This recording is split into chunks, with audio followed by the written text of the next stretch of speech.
This call is now being recorded. Oke, kita saat ini akan mempelajari tentang percabangan atau conditional sentence ya. Oke, saya share. Oke ya.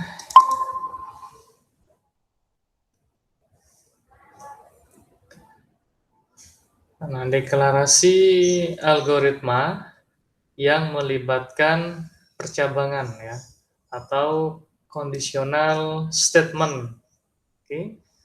Nah, yakni ada struktur if else ya, jika ya, dan ada case of atau pilihan ya.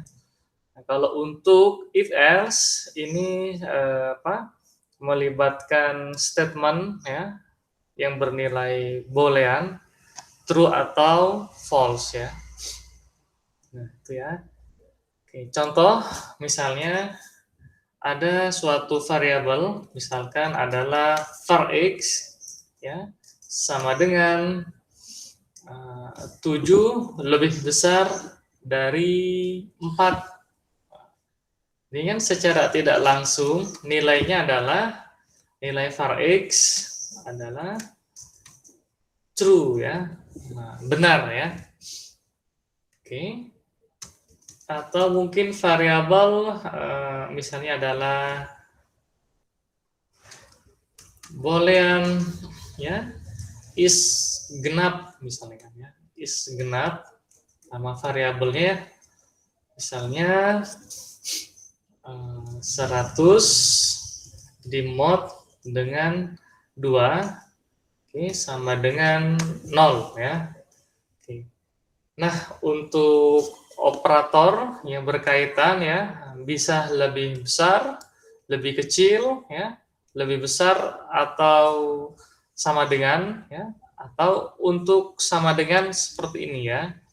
Nah, sama dengan ada 2 artinya membandingkan ya, apakah nilai di sebelah kiri sama dengan nilai di sebelah kanan ya. Oke, seperti itu ya. Kalau tidak sama dengan, misalnya bisa kita ganti tidak sama dengan seperti ini ya. Oke, atau ada lambang tanda seru lalu sama dengan ya. Artinya tidak sama dengan ya. Oke, seperti ini ya. Nah, contoh ya untuk if else seperti apa? Oke, contoh seperti ini ya. Jika jika hari ini hujan, maka ibu tidak pergi ke pasar ya. Oke. Nah, kalau kita ubah dalam bentuk if else, jadi if hari ini hujan, then maka ibu tidak pergi ke pasar ya. Oke ya. Itu yang pertama ya. Yang kedua misalkan jika ya peringkat saya nomor 1, maka misalnya ayah membelikan sepeda misalkan ya. Ini saya ini dulu ya. Membelikan sepeda ya. Oke. Jika tidak, kalau tidak peringkat 1, maka maka saya akan belajar lebih giat lagi ya. Oke, kalau kita ubah dalam bentuk if ya, jika peringkat saya nomor 1, then ayah membelikan sepeda ya. Jika tidak, else, oke, saya akan belajar lebih giat lagi ya. Oke. Jadi ini kalimat percabangan ya. Dia akan memiliki minimal 2 kemungkinan. Jika kalimatnya benar, maka akan dieksekusi ya. Jika tidak, berarti dia kalimatnya tidak akan dieksekusi ya. Kalimat proses berikutnya ya. Nah, contoh di sini biasanya contoh di komputasi ya, atau kita bilang proses-proses yang bisa dikerjakan secara atau melibatkan komputer ya, kita sebut dengan komputasi. Oke. Nah, seringkali percabangan if else ya, if else di sini digunakan untuk misalkan ya, 1, mengecek bilangan genap atau ganjil. Nah, gini ya. Oke ya. Yang kedua, mengecek bilangan prima ya, atau tahun kabisat ya. Oke. Yang ketiga, misalnya perhitungan tarif parkir kendaraan berdasarkan kategori, misalnya roda ya. Apakah rodanya roda 2, 4 ya, atau lebih ya. Jadi kendaraan misalkan sepeda gitu ya. Sepeda motor. Oke. Nah, biasanya kalau kita cek ya di depan toko ya, atau mungkin di suatu perbankan, kalau untuk roda 2 misalnya per 1 jam ya, per 1 motor itu 2.000, ini contoh ya. Kalau untuk mobil misalkan Rp5.000. Nah, itu ya. Jadi berbeda-beda ya. Atau mungkin perhitungan pajak kendaraan ya. Apakah roda 2 atau mungkin dihitung berdasarkan kapasitas cc ya, atau kecepatan ya. Kecepatan maksimalnya misalnya 125, berbeda dengan kecepatan yang 155 untuk biaya pajaknya ya. Atau mungkin ya 250 cc ya, berbeda. Atau kendaraan mobil misalkan ya, 1000 cc dengan 1200, 1500 ya, atau 2000, bahkan lebih ya, bisa berbeda-beda ya. Nah, di situ ya yang bisa kita sertakan kondisi ya, atau kalimat percabangan. Oke. Nah, contoh ya. Contoh di komputasi misalkan nomor 1 ya. Misalkan susun algoritma ya untuk menerima suatu bilangan. Oke. Lalu cek apakah bilangan tersebut lebih besar dari 0 atau kita sebut dengan positif. Oke. Bilangannya lebih besar dari 0 atau kurang dari 0 ya. Kita sebut dengan minus atau negatif ya. Oke. Nah, seperti ini. Nah, cara kita untuk mendeklarasikannya adalah misalkan pertama kita bilang di sini jawab ya, seperti biasa. ada nama algoritmanya dulu ya. Kita akan sebut misalkan nama algoritmanya adalah algoritma untuk mengecek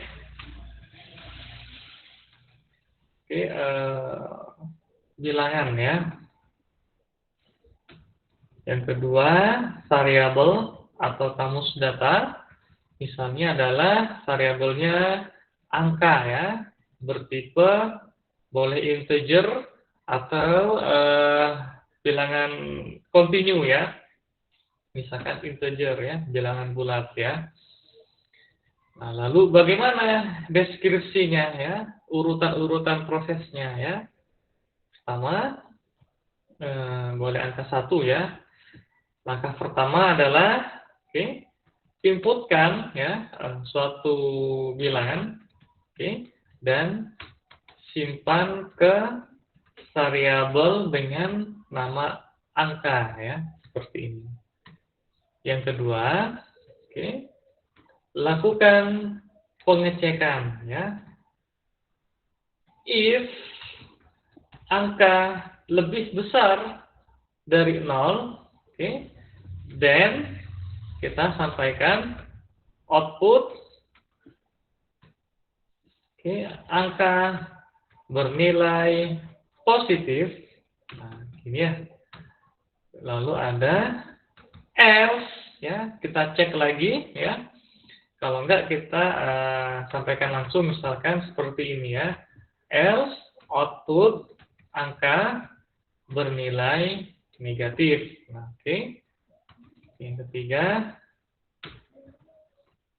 proses selesai ya.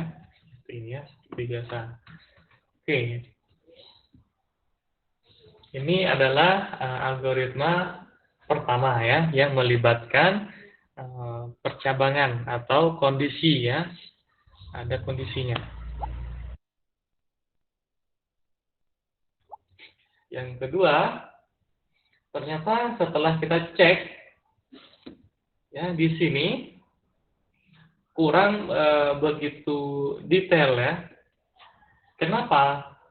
Kalau kita nanti menginputkan angka 0, nah 0 itu bilangan positif atau negatif. Nah, alangkah baiknya kita perjelas lagi ya.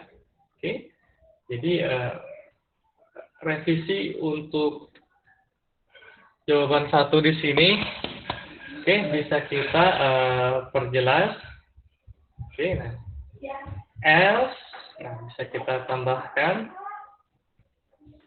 else if ya angka lebih kecil dari 0, then output, ini ya outputnya di ataskan aja ya, output angka bernilai negatif ya.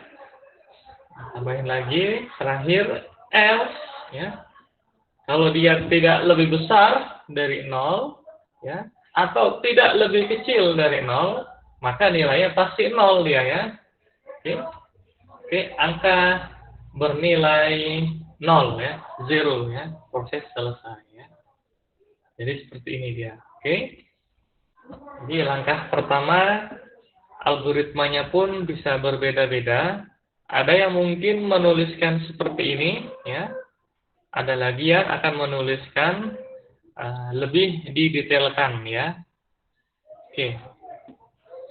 Misalkan yang kedua soalnya adalah susun ya algoritma untuk membandingkan dan memperoleh nilai terbesar dan terkecil atau terendah ya, tertinggi, nilai tertinggi dan terendah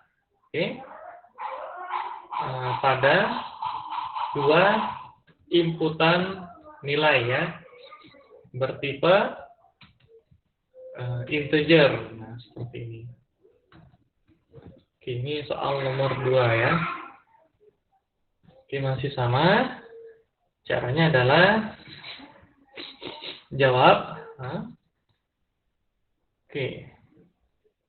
Algoritma membandingkan dua nilai integer ya. Variabel berarti ada dua ya. Ada A dan B integer ya. Kenapa integer? Karena pada soal ya diberi batasan bertipe integer ya. Kalau tidak maka bisa kita beri tipe real ya, bilangan pecahan ya. Seperti ini ya. Lalu deskripsinya. Nah, deskripsinya di sini adalah langkah pertama masih sama, input bilangan pertama yakni adalah A dan kedua ya, yakni adalah B ya. Yang proses kedua, nah, lakukan perbandingan ya. Oke. Jika if nilai A lebih besar dari B, then output ya, kan nilai A tertinggi. Nah, gini ya. Jika tidak, else output ya.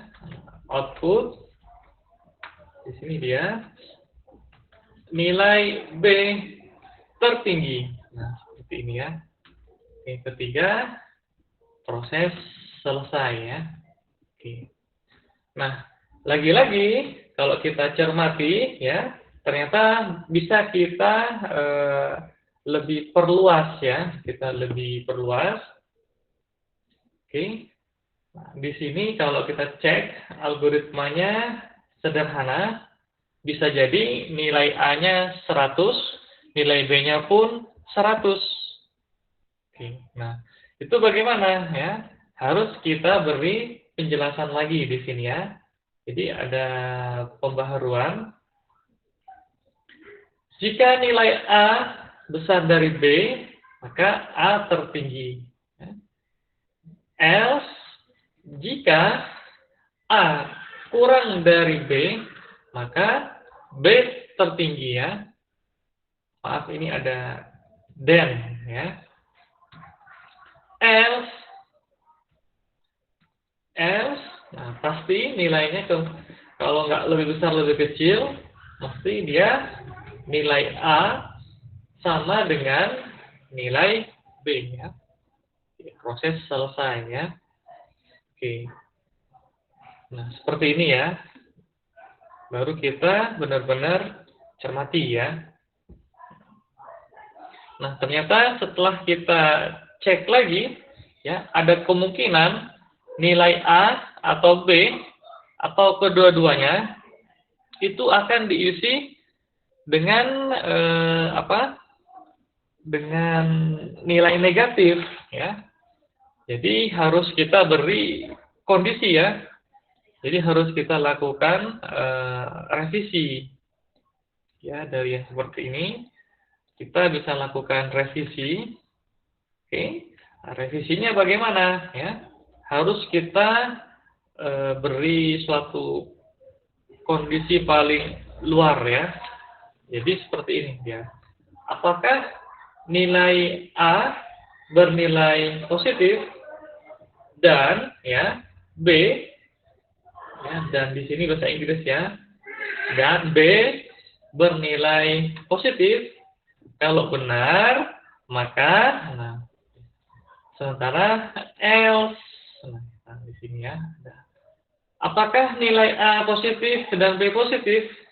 Kalau dia benar-benar dua-duanya positif, maka lakukan kondisi berikutnya ya. Nah, kita sebut dengan di sini ada di dalam kondisi ada kondisi ya, seperti itu. Sementara kalau dia tidak ada salah satu saja ya, B atau A atau keduanya bernilai negatif, maka harus kita beri keterangan di sini nilai A dan B harus lebih besar dari 0. Nah, gitu ya. Jadi lebih kita rinci lagi ya, kita detailkan. Nah, ini yang kita sebut dengan improvisasi ya. Jadi dari yang algoritma yang dari pertama bisa kita lakukan perbaikan ya. Itu hal biasa, hal wajar ya, tidak masalah ya. Lalu kita cek lagi ya, bagaimana, apakah sudah benar, caranya bagaimana? Kita harus berdiskusi ya dengan teman-teman yang lain ya. Berdiskusi artinya tidak selalu harus terpojok atau memojokkan ya. Tapi inti dari diskusi adalah kita mendapatkan pengetahuan dari orang lain ya. Karena mungkin berdasarkan referensi ya, atau mungkin artikel ilmiah ya yang pernah diikutkan di conference atau seminar ya, atau mungkin artikel di majalah ya, buku, koran, atau jurnal ya, kalau istilah sainsnya itu ya, ilmiah itu ada istilah sains ya. Nah, dicek mana yang paling terbaru ya metodenya. Kalau dia masih masih yang lama, tidak masalah ya, karena itu yang namanya manusia, makhluk sosial ya, harus bersosial. Nah, sosial kita di ranah akademik ya, kita diskusi ya. Diskusi sekali lagi bukan hal menjatuhkan atau terjatuh, bukan ya. Saling berdebat boleh ya, tapi nanti akan dapat benang merah istilahnya, atau mungkin suatu kesimpulan ya. Oke, karena semuanya ingin mendapat hasil yang ilmiah ya. Bisa jadi mungkin tidak terbukti atau mungkin terbukti salah. Justru itu ya nilainya ya. Oke, terbukti benar, alhamdulillah ya. Berarti punya metode baru ya, seperti itu, santai aja ya. Tidak selamanya memiliki konotasi negatif atau buruk ya. Ketika sudah diajak diskusi, wah ini nanti khawatir malu atau apa, tidak usah. Justru metode apapun ya, selama ada dasar ilmiahnya, kita sampaikan aja ya, kita beritahukan ya. Misalkan nanti ada yang menyampaikan, itu metodenya sudah lama. Oke, nah ada metode yang baru seperti ini. Berarti alhamdulillah ya. Oke. Nah, di situ kita justru belajar ya. Wow, ini dapat ilmu baru. Oke, seperti itu. Ya, kita membandingkan dua nilai saja bisa seperti ini ya. Nah, atau mungkin kita diminta sekarang misalkan menyusun, cek ya, susun ya, yang ketiga misalkan, soal ketiga. Nah, soal ketiga sekarang misalkan susun ya algoritma untuk mengecek bilangan genap atau ganjil ya, bila diberi inputan bertipe integer ya. Kita harus tahu dulu ya, bilangan genap ini apa saja ya. Misalnya adalah 0, 2, 4, 6, 8 ya, dan seterusnya ya.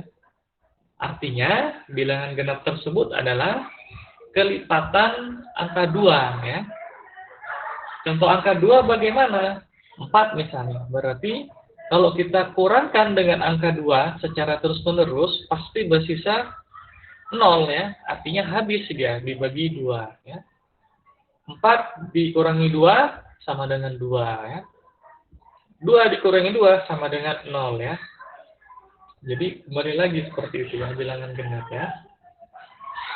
Oke, artinya di sini bilangan ketika ya dilakukan proses pengurangan ya dengan angka 2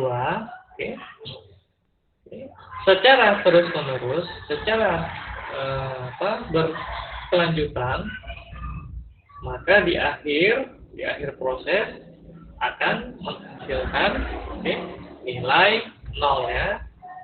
Dengan kata lain, Dengan kata lain, oke, bilangan tersebut habis dibagi 2 ya, seperti itu ya. Bilangan tersebut habis dibagi angka 2 ya.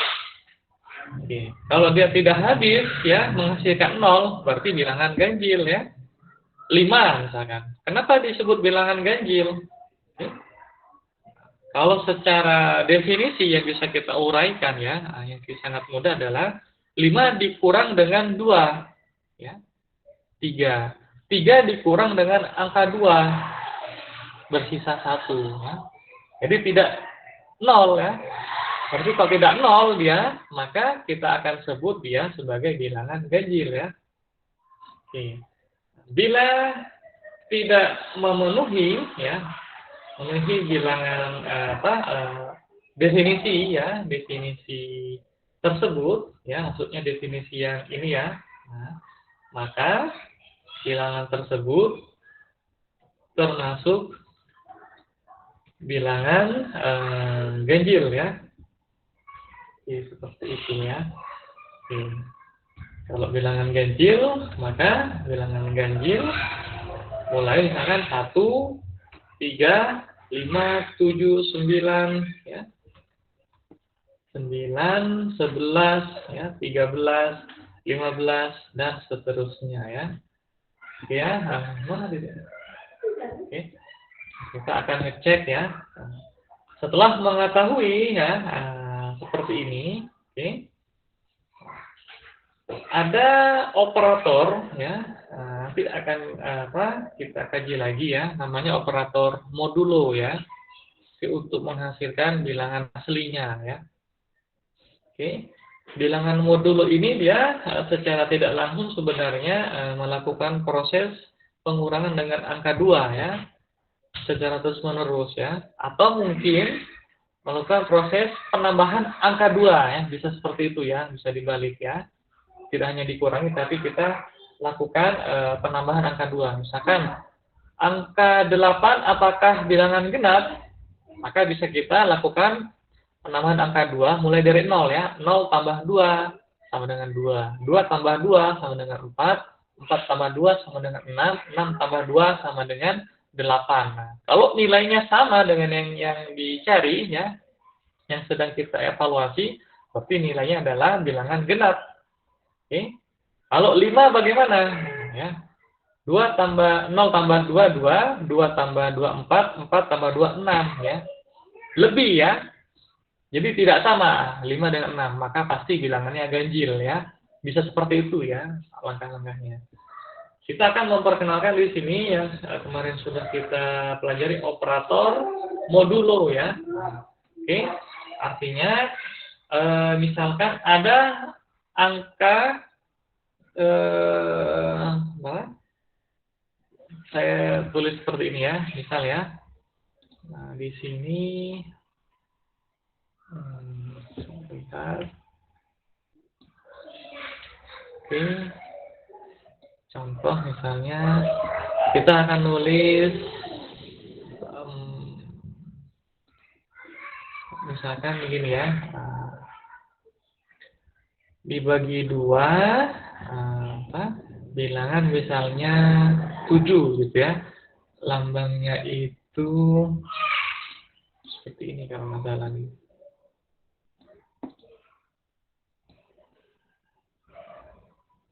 Kalau keliru nanti bisa dikonfirmasi ya. Nah, seperti itu ya. Biasanya gimana nih? 2 kali berapa ya? Kita kalikan misalkan 3 ya. Maka nilainya adalah di sini 6 ya. Setelah itu kita lakukan pengurangan. Oke, kita lakukan pengurangan. Nah, nilainya di bawahnya adalah 1 ya. Nah, oke. Pernah ya, seperti ini ya. Nah, sebenarnya ya 3 ya. 3 ini, oke, angka 3 ini kita sebut dengan istilahnya itu adalah, istilahnya 3 ini adalah hasil pembagian ya. hasil pembagian. Oke, sebentar.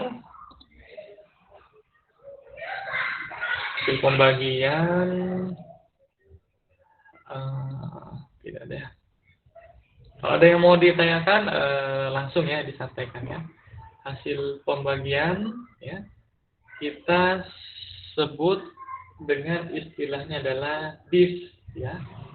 Maksudnya kalau ada tulisan seperti misalkan 7 div 2 maka nilainya 3 ya. Berbeda dengan 1 ya. 1 ini kita sebut ya, angka 1 ini adalah sisa bagi ya. Bukan hasil pembagian ya. Ini 1 ya. Jadi 1 di sini kita sebut dengan sisa pembagian. Nah, gini ya. Ada istilah-istilah seperti ini ya. Jadi kalau nanti ada mod ya. Sisa pembagian adalah mod ya, istilahnya adalah mod ya. 7 mod 2 sama dengan 1. Nah, seperti itu ya. Jadi ini ya, ada istilah div dan ada istilah mod ya. Sekali lagi ini div untuk hasil bagi, sementara modulo ya, modulo di sini adalah sisa bagi ya. Paham ya? Seperti ini ya. Oke, beda ya. Oke, kita lanjut lagi ke sini. Oke. Bilangan genap, bilangan ganjil, jelas ya. Ada 0, 2, 4, 6, 8 kalau dilakukan modulo ya, habis dibagi dengan 2. Kalau tidak habis dibagi dengan 2, kita sebut bilangan ganjil ya. Nah, di sini kita akan sebut dengan operator modulo, lambangnya mod ya. Kalau di beberapa bahasa pemrograman, lambangnya adalah persen ya. Artinya dia mod dia. Oke. Nah, kita akan susun di sini algoritma mengecek bilangan genap atau ganjil. Nah, ini dia ya. Variabelnya atau kamus data, variabel misalkan angka gitu ya. Angka bernilai integer ya. Deskripsi, nah seperti ini. Deskripsinya. Oke, deskripsi. Nah, deskripsinya seperti ini dia ya. Langkah pertama adalah input ya. Input nilai angka ya. Jadi butuh inputan ya. Berapa angka yang akan kita cek di sini ya. Yang kedua, nah, lakukan pengecekan ya. Pengecekannya pun harus kita lebih detailkan aja ya. Misalkan dicek dulu di sini ya. Jika angka yang diinputkan lebih besar dari 0, maka bisa kita proses berikutnya ya.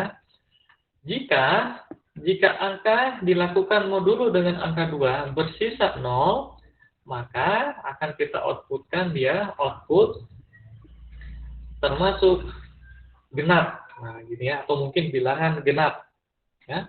Bebas namanya apa? Termasuk bilangan genap boleh, atau mungkin angka genap boleh, silahkan ya. Jika tidak, else if ya, atau nggak usah ya. Langsung aja kalau dia tidak habis, maka berarti habis ya. Kalau habis genap, kalau tidak habis maka termasuk bilangan genap. Kalau tidak habis bilangan ganjil ya. Maka outputkan di sini dia termasuk, oke, termasuk bilangan ganjil ya. Tambahin aja ya, termasuk bilangan genap. Ini dia termasuk bilangan ganjil ya. Kalau dia tidak lebih positif ya, misalkan tidak lebih besar dari 0, maka negatif ya. Else di sini, maka kita sampaikan output ya, angka harus bernilai positif untuk dicek ya, genap atau ganjil ya. Setelah itu yang ketiga adalah proses selesai. Oke, seperti ini dia. Ini untuk mengecek bilangan genap atau ganjil yang pertama ya. Nah, nanti Hanisa bisa mengubah ya, misalkan punya algoritma yang lain ya. Apakah boleh kalau kita balik? Misalkan nanti di sininya, kalau angka di mod 2 tidak sama dengan 0, maka termasuk bilangan ganjil. Ya, dibalik ya, berlawanan tadi ya. Nah, jika tidak, maka termasuk bilangan genap. Itu juga boleh seperti itu ya. Jadi ada dua versi minimal ya. Dua versi. Versi berikutnya masih sama, algoritma mengecek bilangan genap ganjil. Variabelnya masih sama. Oke. Deskripsinya ini masih sama ya. Lakukan pengecekan ya. Nah, di sini kita ubah ya.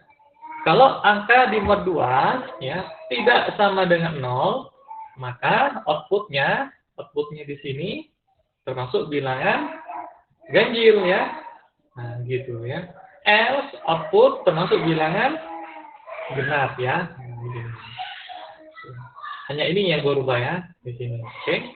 Bisa seperti ini juga, oke.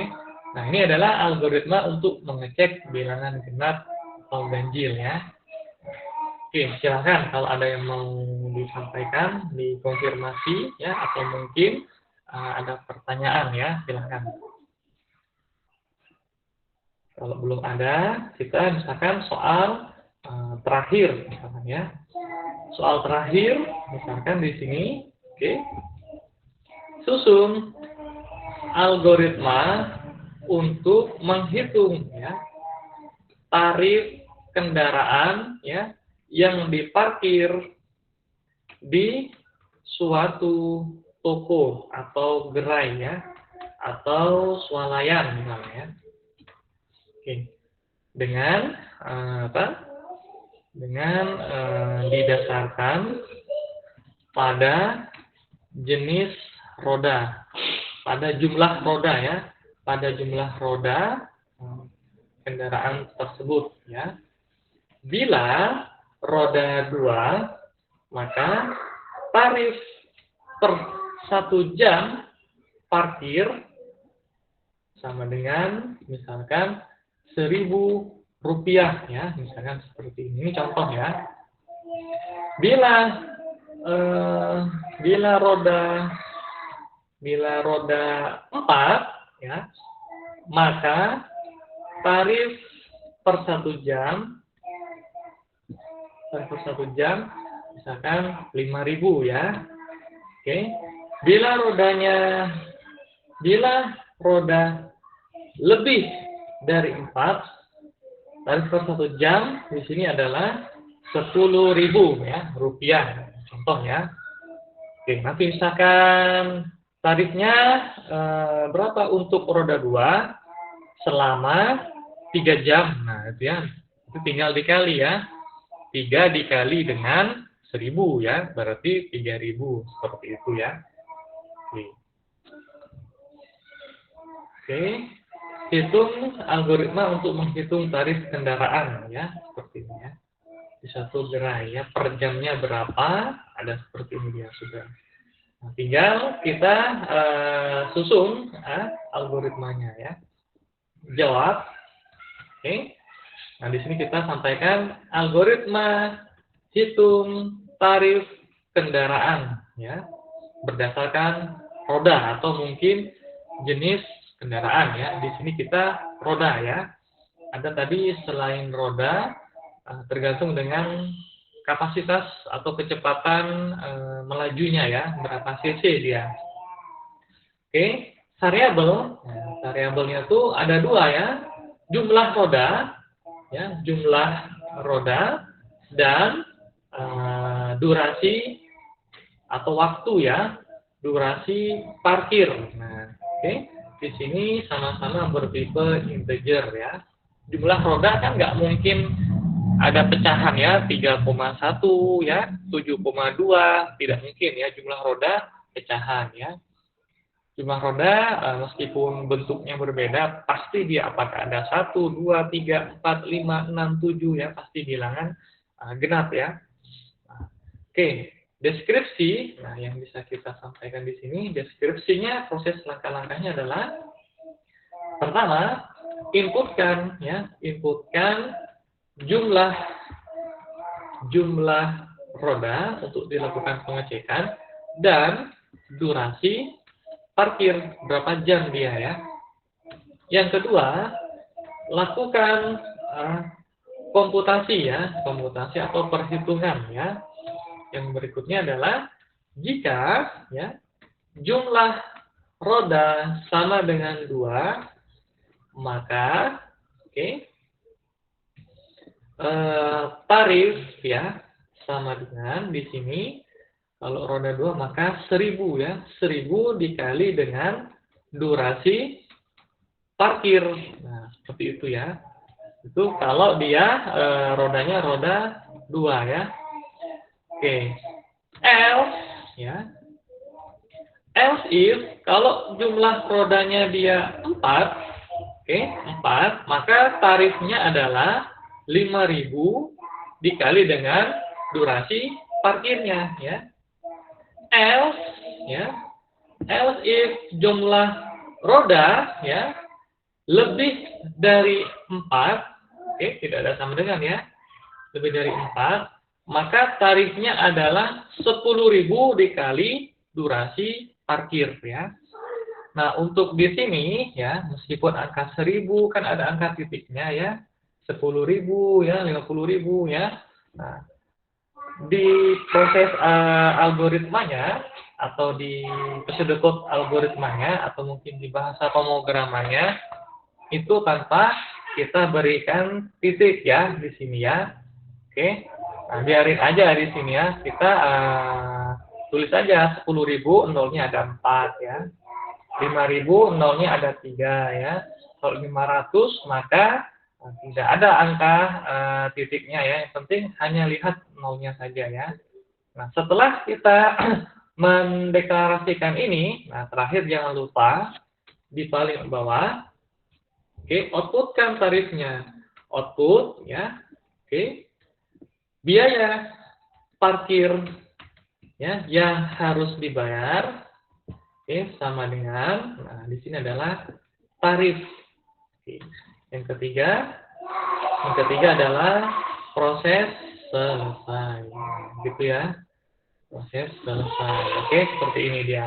Jadi memang untuk di algoritma di sini kita harus bisa memilih ya kategori ya, apakah didasarkan pada jumlah roda atau mungkin didasarkan pada berat ya, beratnya seperti apa, atau mungkin pada selain jumlah roda, berat atau mungkin kapasitas cc-nya ya.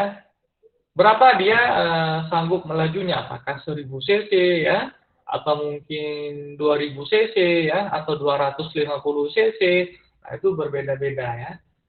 Sehingga kalau sudah muncul ada kategori ya atau kita sebut dengan filter, maka pasti bisa kita beri kondisi ya.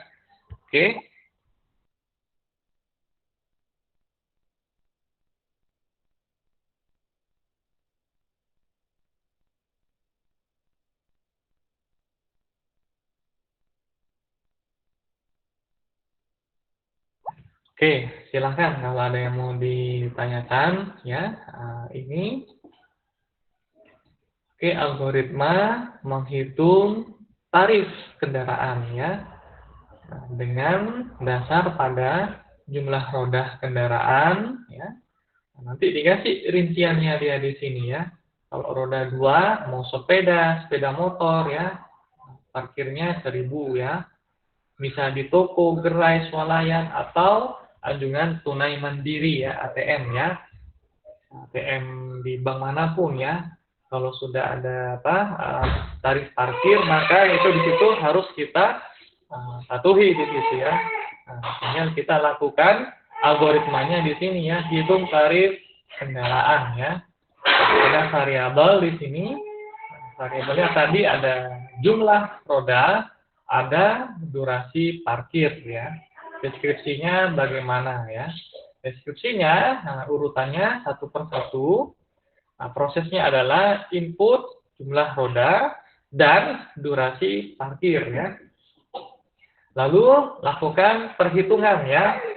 Nah, jika rodanya 2, tarifnya 1.000 dikali dengan lama parkirnya ya. Kalau rodanya 4, tarifnya 5.000 dikali lama parkir ya. Kalau rodanya lebih dari 4, tarifnya 10.000 ya. Seperti itu ya. Oke, silahkan kalau Fazila ada yang mau disampaikan atau ingin ditanyakan ya, yang lain pun silahkan. Oke, nah ini ya dia, kita mempelajari tentang contoh-contoh yang percabangan ya. Ini dengan strukturnya adalah if else ya, jika dan jika tidak ya. Jika terpenuhi ya, nah di sini ya, jika terpenuhi lakukan aksinya ya. Jika tidak, cek lagi apakah ada kondisi ini yang terpenuhi ya, maka aksinya di sini ya. Jika tidak, nah seperti ini ya. Oke, boleh nggak kita tambahkan satu lagi, misalkan khawatir ada yang menuliskan misalkan rodanya 3 gitu ya, rodanya 7, kalau 7 masih masuk ya, tapi rodanya misalkan dia rodanya 0 ya, min 2, min 3 ya, atau rodanya 3 misalkan. Nah, di sini kita beri tulisan output ya, nah, tidak terdefinisi ya, tidak terdefinisi. Nah, oke. Oke, tarifnya nanti 0 saja ya. F tidak terdefinisi. Tarif sama dengan 0 rupiah ya. Bisa seperti ini ya. Kalau memang tidak ada, misalkan jumlah rodanya 1 ya. Ada nggak? Ada ya, jumlah rodanya 1. Misalkan dipakai untuk di sirkus ya, atau pertunjukan entah sirkus itu akrobat ya, nah, seperti itu.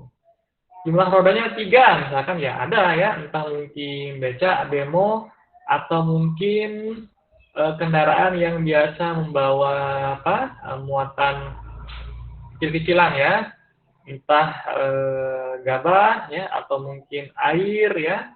Nah, kalau memang nggak ada, nanti tinggal kita sampaikan seperti ini saja ya.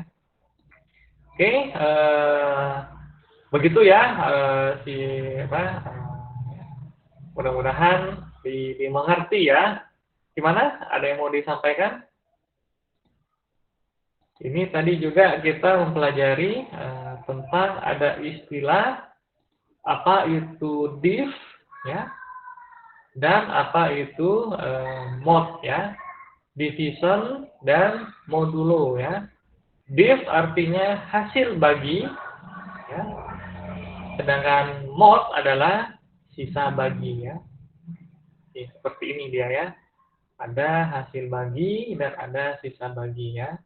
Kalau nanti ada suatu pertanyaan, misalkan pertanyaannya adalah 7 div 3 ya, sama dengan 7 div 2 sama dengan 3 ya.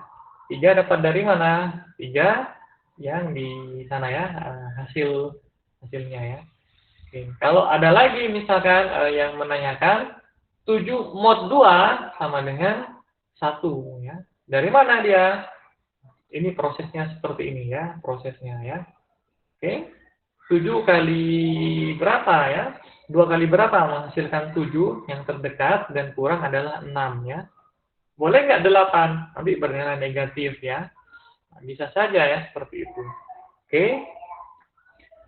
Oke, mungkin untuk pertemuan hari ini yang bisa dipelajari seperti itu ya. Ada yang mau ditanyakan dulu? Kenapa nggak bisa spasi tapi harus pakai garis bawah? Garis bawah. Oh, oke ya, bagus ya. Untuk nama variabel ya, ada beberapa aturan ya. Untuk awal sih boleh kita gunakan spasi ya, boleh ya. Oke. Nah, untuk ketika dipisah dia maka akan dianggap dua variabel ya. Oke, alangkah baiknya kita beri spasi, beri underscore ya.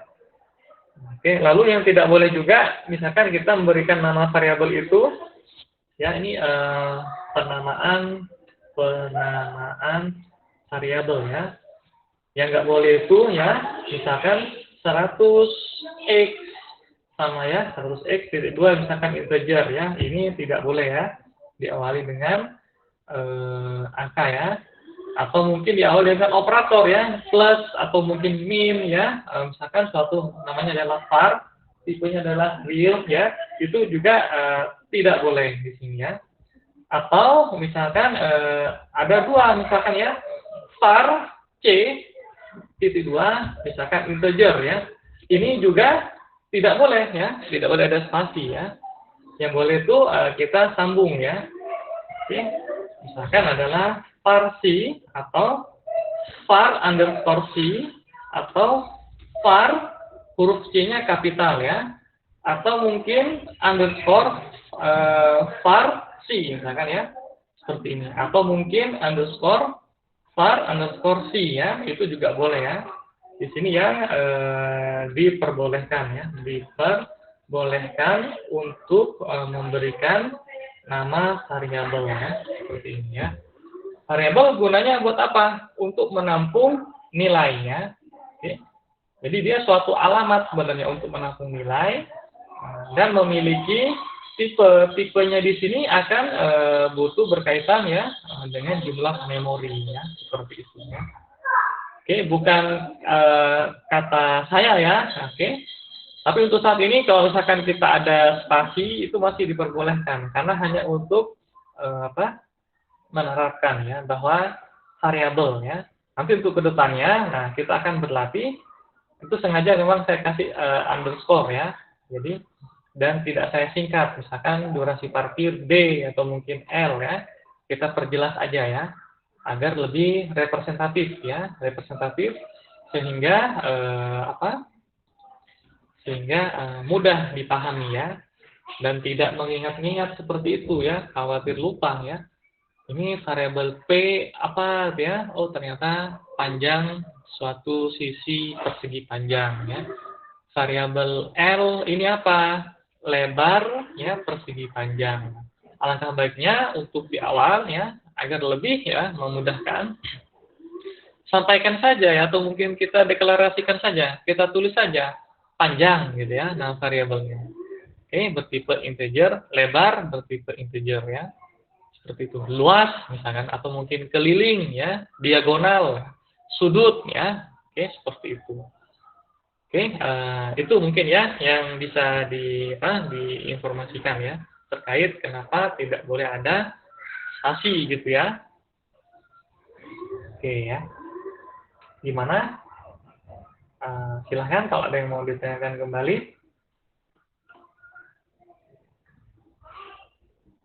Aplikasi untuk latihannya apa aja? Gimana? Yang ini untuk latihannya di mana aja aplikasinya? Aplikasi maaf? Ini pakai apa? Bahasa pemrograman apa? Oh, ini masih deklarasi algoritmik ya. Oh, masih gitu aja ya. Kalau ininya sudah kita paham urutan-urutannya ya, pada langkah baris pertama, baris kedua, ini kan masih sekuensial ya. Nanti akan ada metode atau konsep pemrograman, namanya adalah berorientasi objek ya. Kita akan melihat objek-objek ya yang di sekitar kita bisa kita relasikan seperti itu ya. Terus saat ini kita seperti ini, nanti akan ada konversinya ya. Nah, ini bisa kita terapkan setelah mempelajari perulangan minimal ya. Setelah perulangan atau mungkin subrutin, itu baru bisa ya kita ya. Misalkan nanti ada implementasi di bahasa Python ya, di bahasa Java, di bahasa PHP ya, atau mungkin Pascal ya, banyak ya bahasa. Tapi intinya semuanya sama, mengarah ke sini ya. Oke, langkah pertama, kedua, ketiga ya. Bahkan di deklarasi algoritma ini kan secara uraian ya, bukan masih secara flowchart ya. Oke, atau mungkin pseudocode ya. Ini masih ada algoritmiknya dan ada pseudocode-nya gitu ya. Nah, untuk yang flowchart sendiri itu mungkin kita akan apa namanya sisip-sisipkan gitu ya. Oke, yang penting kita terbiasa dulu ya, langkah per langkah, baris per baris secara berurutan. Baris pertama, baris kedua ya, ketiga, keempat, kelima, keenam ya, ketujuh sampai dia selesai. Oke. Nah, ini kalau kita cek dari sini dia ini berkaitan seakan-akan dengan bahasa bisa Pascal atau bisa bahasa pemrograman VB atau bisa bahasa pemrograman Delphi ya. Oke, seperti ini ya. Berbeda-beda ya nanti ya. Tapi algoritmanya sama gitu ya. Nah, itu ya. Jadi cara mengkonsepnya itu sama, cuma ya sama seperti kita, kalau sudah kita paham ya sesuatu mau menyampaikan saya adalah Barja misalkan ya di bahasa Inggris please introduce me ya my name is Barja. Nah di bahasa Sunda beda lagi ya punten namina abdi Barja ya, atau di bahasa Indonesia halo perkenalkan nama saya adalah Barja ya. Itu kan bahasanya bisa berbeda-beda ya. Jadi tidak senantiasa sama, tapi yang dituju sama gitu ya. Nah, itu algoritma ya. Jadi banyak ya caranya dan bahasanya pun berbeda-beda ya. Oke, kita nanti akan mempelajari bahasanya pun satu persatu ya. Kalau kita terapkan dengan bahasa misalkan A seperti ini, bahasa Python misalkan, yang kedua bahasa Pascal, bahasa C, bahasa PHP ya, bahasa ada lagi misalkan HTML, oke, atau mungkin yang lainnya berbeda-beda gitu ya, bisa seperti itu ya, oke. Nah, nanti oke, yang penting bisa kita seperti ini dulu ya, oke. Oke. Paling begitu dulu ya. Gimana? Oke, ini di depan banyak bocil ya, lagi lari-larian gitu ya. Saya nggak tahu juga, padahal sudah diwanti-wanti pakai masker ya, tapi tetap ya. Oke, makanya kami tutup pintu ya saat ini ya. Bukan berarti nggak boleh main ya, artinya khawatir ya. Kan khawatir nanti terbilang menzalimi ya, karena ada yang saat ini pandemi itu orang tanpa gejala gitu ya, padahal dia sedang seperti itu. Ya, silakan. Apabila kalau ada yang misalkan yang disampaikan atau ditanyakan, boleh. Ya, udah cukup ya? Nah, gimana? Udah cukup ya? Oh, oke. Oke. Materinya lumayan sih sebenarnya, materinya tentang perdagangan ya.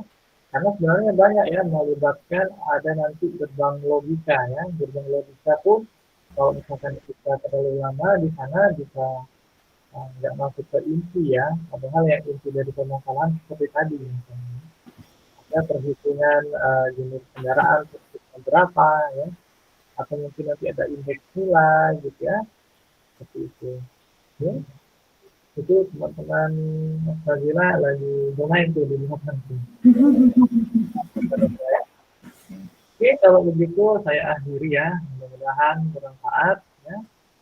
Oke, terima kasih ya untuk sesi ininya, diskusinya, mudah-mudahan kita lanjut di pertemuan berikutnya.